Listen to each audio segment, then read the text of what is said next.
আমরা সবাই অবগত যেভাবে বাংলাদেশে দিনের পর দিন জেহাদি শক্তিরা সে দেশের হিন্দু মানুষজনদের উপরে অত্যাচার নিপীড়ন করছেন। আমরা সবাই এই বিষয়গুলো নিয়ে অবগত। গতকালকেও বাংলাদেশে নাটোরে একটি মন্দিরে একজন পুরোহিতকে হাত পা বেঁধে হত্যা করেছে জেহাদি মানুষজন যারা।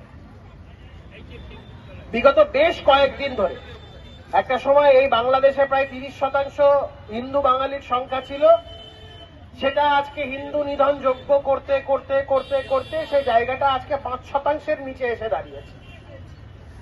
এই হিন্দুদের উপরে অত্যাচার, হিন্দুদের উপরে এই যে নিপীড়ন সার্বিকভাবে গোটা বাংলাদেশে যেমন হচ্ছে, আমরা সাথে সাথে তার প্রতিচ্ছবি এই রাজ্যে আমাদের পশ্চিমবঙ্গেও আমরা দেখছি।